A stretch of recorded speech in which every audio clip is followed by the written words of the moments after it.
This week on Christian World News, journey with us to one of the oldest Christian countries in the world. I come from a very ancient, perhaps one of the most ancient cultures in the world. 6,000 miles from the shores of America, the tiny nation of Georgia fights to preserve its Christian past, present, and future. Georgians have always had to defend their faith, even to the last drop of blood. And meet one of Georgia's most famous men, leading the charge to protect faith in his nation.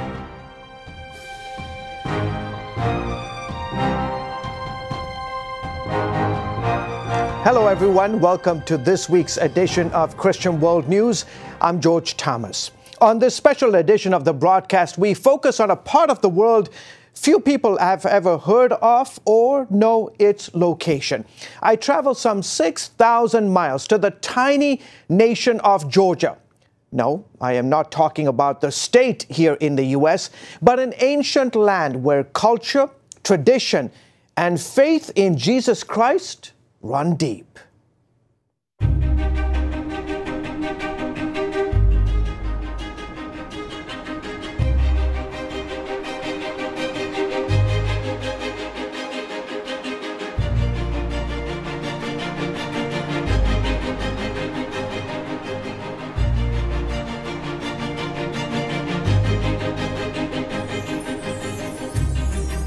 It was famed novelist John Steinbeck who, while traveling through the Soviet Union in 1947, referred to this land as a kind of second heaven.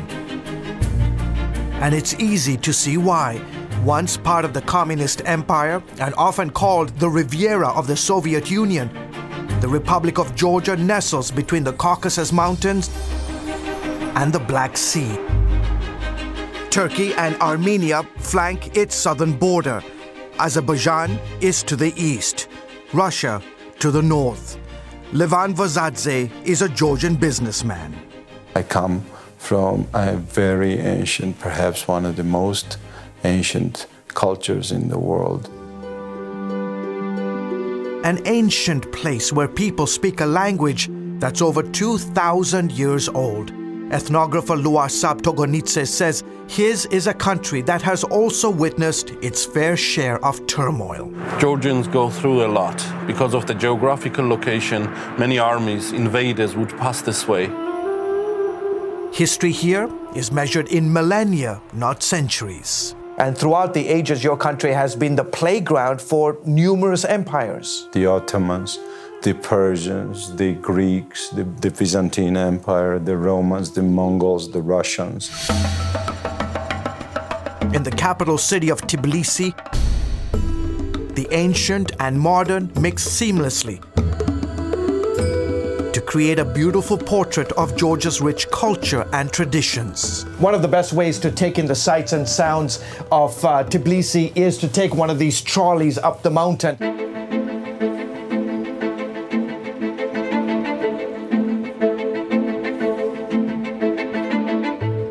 In filming these scenes of Tbilisi and stunning countryside landscapes, Georgian cameraman Georgi Shamazana said it best. Every time I travel in different regions of my country, I feel like I'm traveling through thousands of years of history. Georgians are legendary for their hospitality. They believe guests come from God and as such are treated with honor. Their food is simply out of this world. For example, you have this amazing dish, it's called khinkali, and the all-famous hachapuri. Friendship is highly valued in this society, and family is paramount. But if there is one thing many Georgians cherish most, it is their faith. Vazadze says Christianity, above all else, has protected and preserved his nation. The reason Georgia remained what it is, because our nation has a profound feeling of responsibility to holding on to the eternal features of our national character, which by all means are rooted in the Christian culture. Georgia is one of the oldest Christian countries in the world. Its Christian heritage can be traced here to the small town of Mshketa. It was around 326 AD when a woman evangelist named Nino started preaching the gospel here. And where these two rivers meet, two main rivers of Georgia, there was a big baptism. And it's considered to be second Jerusalem for Georgians. It's a holy place. Christianity spread to the rest of the country and in about 10 years became the state religion. 5 crosses symbolizing Christianity's influence adorn the Georgia national flag. Dating back to the 4th century, the church has played a significant role in the society. In fact, about 80% of Georgians say they belong to the Orthodox Church. Georgians have always had to defend their faith, even to the last drop of blood. Iona Gamrekeli is a prominent leader in the Georgian Orthodox Church. He says over the centuries, many Christians became martyrs for refusing to renounce their faith. In 1226 alone, Muslim invaders beheaded more than 100,000 Georgian Christians.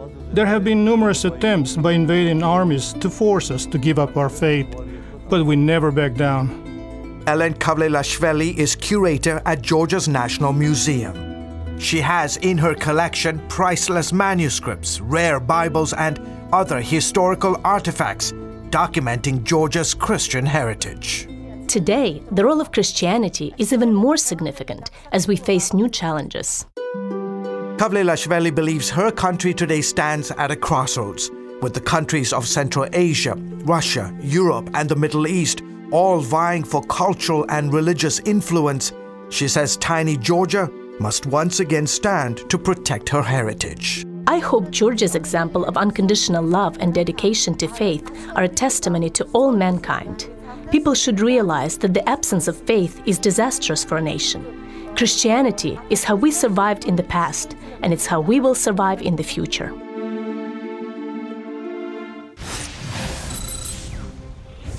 Up next, as our special coverage from Georgia continues, a closer look at how modern influences are challenging this nation's deep religious values.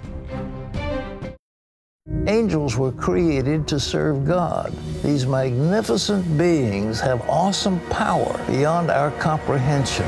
CBN presents Angels, Their Power, Purpose, and Presence.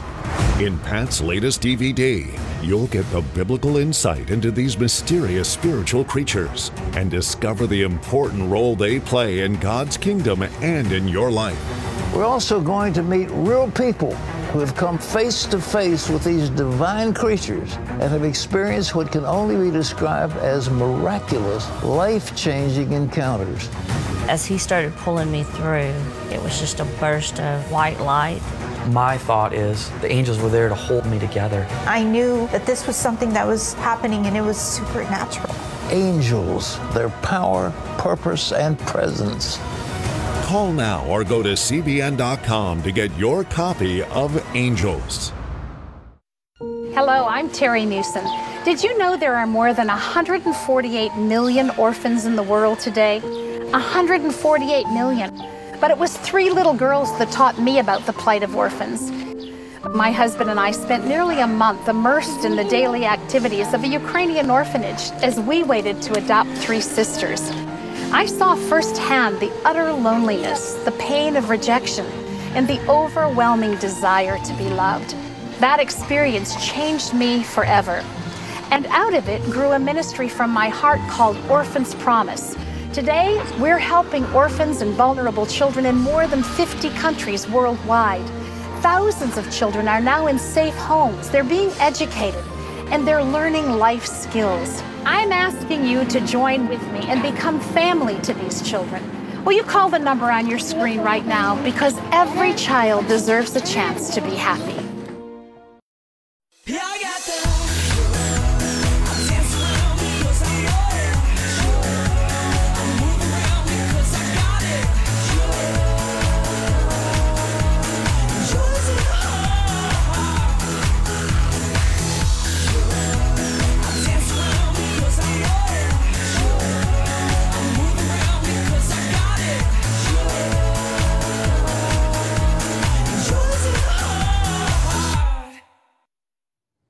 and welcome back to the broadcast. The Republic of Georgia is one of the oldest Christian countries in the world. For centuries, numerous empires have tried to eliminate Christianity there.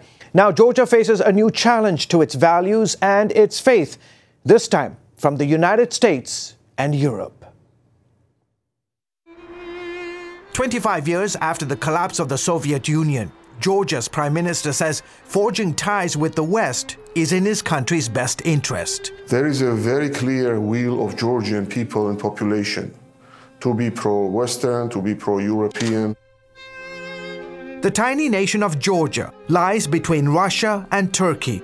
While the majority here favor closer ties, we are not saying we are against West. I always say I'm a big enthusiast of selective Westernization of Georgia.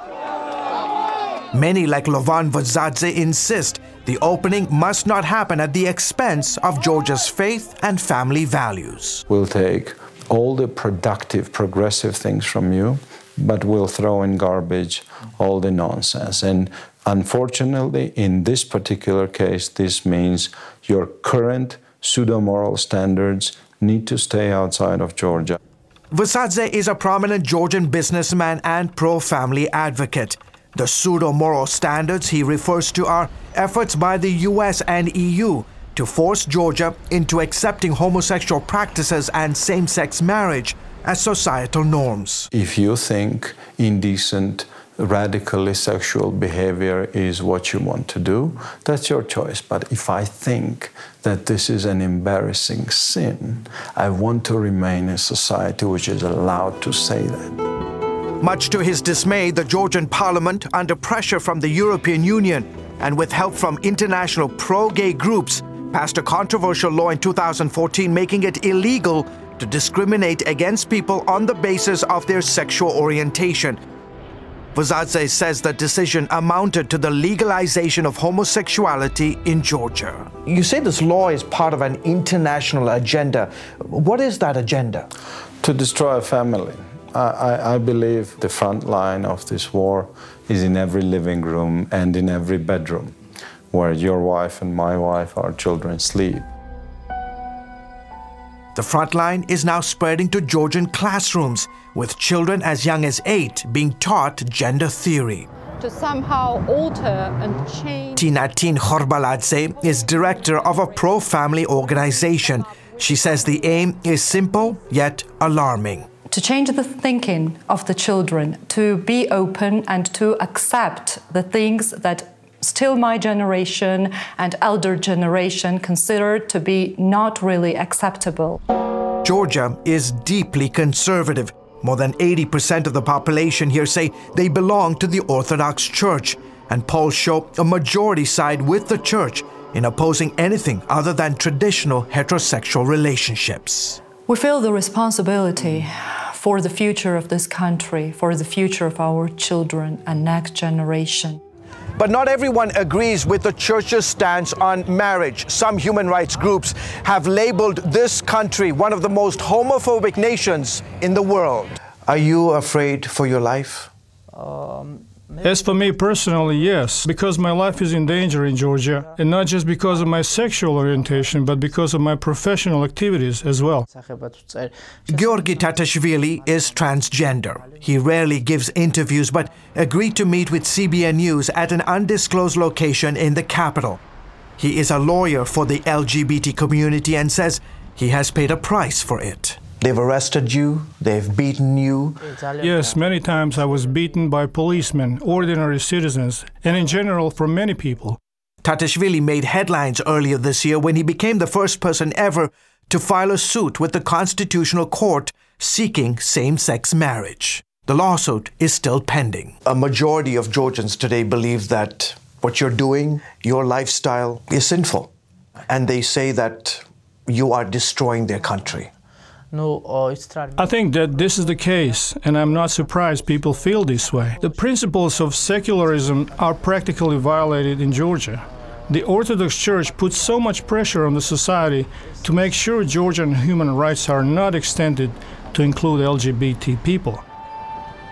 Meanwhile, Levan Vazadze worries the pressure to become more accepting of homosexuality in Georgia will only intensify following last year's controversial Supreme Court decision legalizing same-sex marriage in America.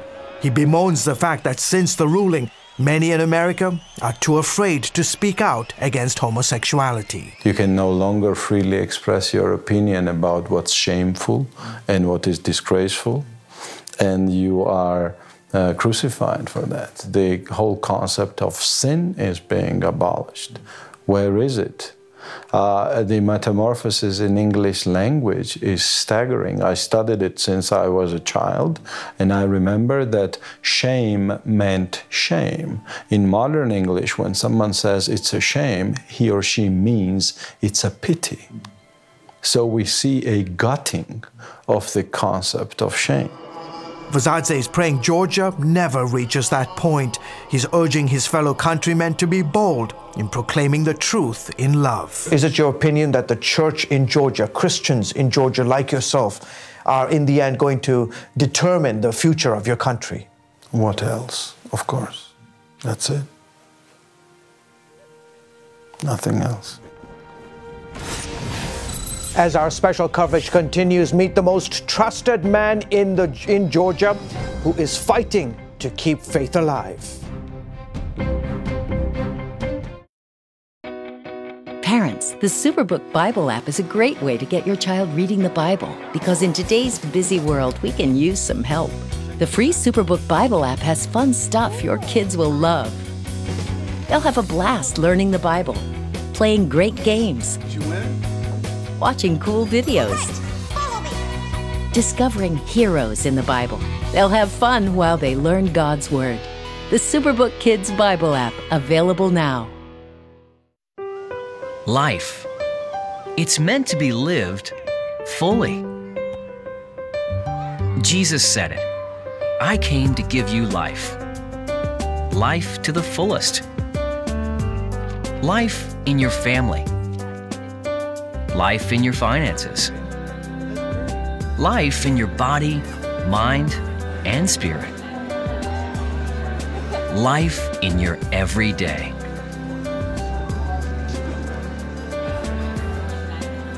At CBN.com, we're taking what Jesus said seriously. We're here to help you discover life. Life. Live it fully. CBN.com.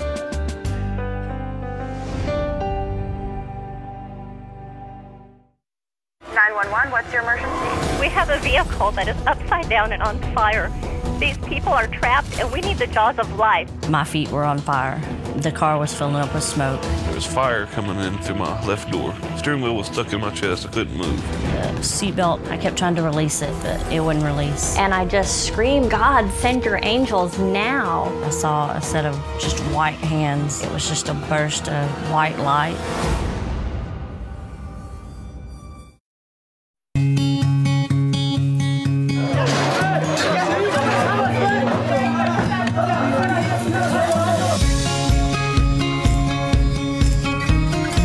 Young people, millennials, are flocking to church.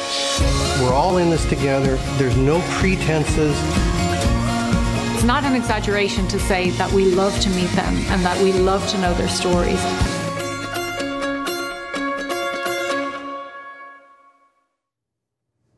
And welcome back to the broadcast. You know, across Europe, churches are closing as growing numbers of Christians abandon the faith.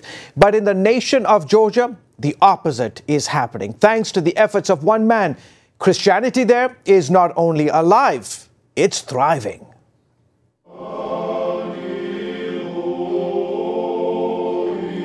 On any given Sunday morning, you'll find most churches in Georgia packed with the faithful.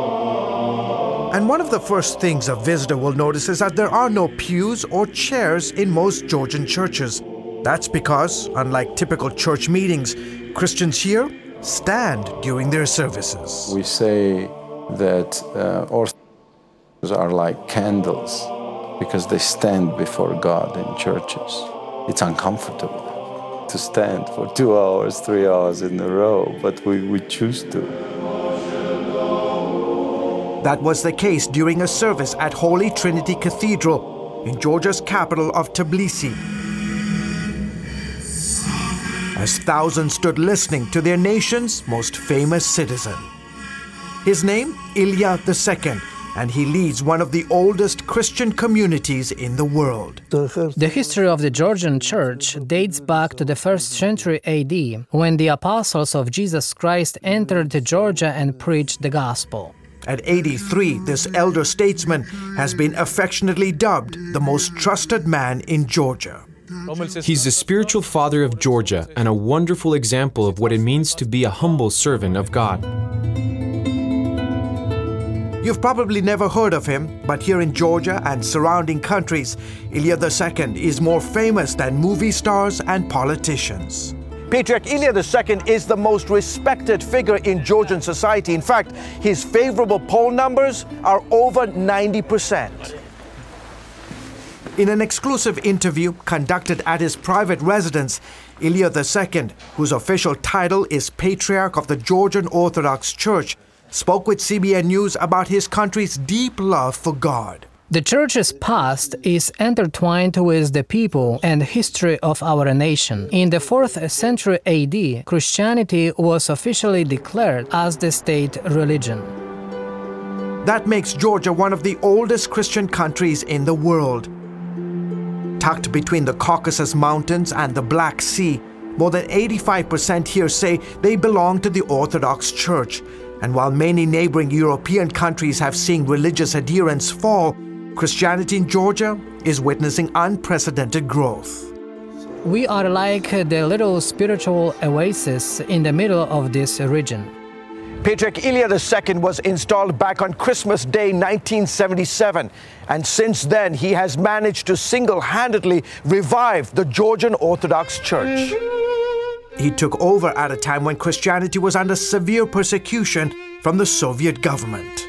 The Bolshevik invasion in 1921 witnessed the unmerciful destruction of churches and monasteries across Georgia. Sergo Vardortsanidze is a professor of Georgian history. There were 1,500 churches and 1,600 clergymen active in Georgia. When the Patriarch was installed, there were only 50 churches and barely 70 priests remaining. He initiated a range of reforms to rebuild the church, including an emphasis on young people. He reached out to the youth, encouraging them to attend church and to consider the priesthood. He also took steps to make church services more engaging and easier to listen to. The church showed signs of revival in the late 1980s. Men like Ione Gamarekeli, impressed by the Patriarch's humility and dedication to service, decided to join the priesthood. The Patriarch stretched out his hands to the people and the people responded. He preached God's word and people turned to God. Then came the Soviet Union collapse in the late 90s, which led to Christianity's renewal. The changes have since been profound. Now there are more than 2,000 active churches, with new ones being built every year, like this massive structure rising on the outskirts of Tbilisi.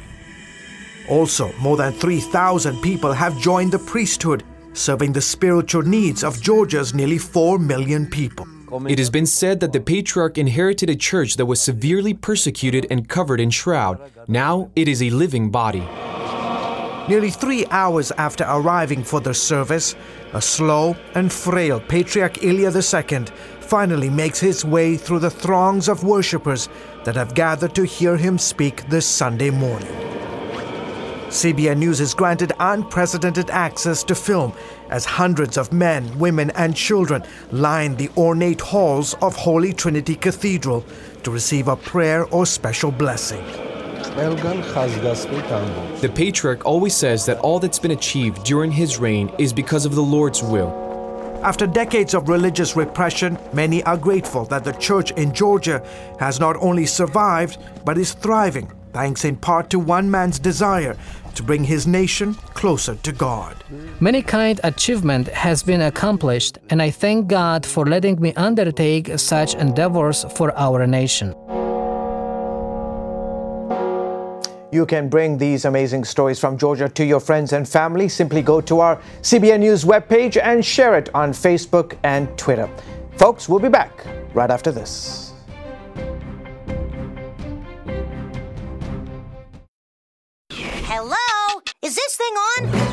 kids, do you love games? And do you love discovering things? Well, do ya? Then you're gonna love this. It's the new free Superbook Kids Bible app. You can play games, watch videos, find answers to your questions, and a whole lot more. The new Superbook Kids Bible app. Free downloads available on iTunes and Google Play now. Hello, I'm Terry Newsom. Did you know there are more than 148 million orphans in the world today? 148 million. But it was 3 little girls that taught me about the plight of orphans. My husband and I spent nearly a month immersed in the daily activities of a Ukrainian orphanage as we waited to adopt 3 sisters. I saw firsthand the utter loneliness, the pain of rejection, and the overwhelming desire to be loved. That experience changed me forever. And out of it grew a ministry from my heart called Orphans Promise. Today, we're helping orphans and vulnerable children in more than 50 countries worldwide. Thousands of children are now in safe homes. They're being educated, and they're learning life skills. I'm asking you to join with me and become family to these children. Will you call the number on your screen right now? Because every child deserves a chance to be happy. When you give, smiles grow bigger. When you care, homes are happier. When you comfort, the hurt goes away. When we all come together to love, miracles happen. Introducing the CBN Bible from CBN.com. Now, an easier way to study the Bible and grow in your faith. Highlight your favorite verse. Read separate versions at a glance. Click and read a commentary. Or cross-reference your favorite verse using the Strong's Concordance. All the right tools to study the Bible, all in one place. The CBN Bible, available at cbn.com/Bible or the iTunes App Store. Well, folks, that is it for this special edition of Christian World News. As always, you can find more of our exclusive coverage of God at work around the world at cbnnews.com. Tell us what you think about the stories you've seen here this week. As always, you can reach out to us via Facebook, Twitter, or Instagram. I hope you will send us your comments, especially on this particular edition. Well, folks, that is it, unfortunately, for this week's edition of Christian World News. From all of us here in the studio, as well as back in the control room, have a fantastic week. And always remember, God bless you and God loves you. Have a great week, guys.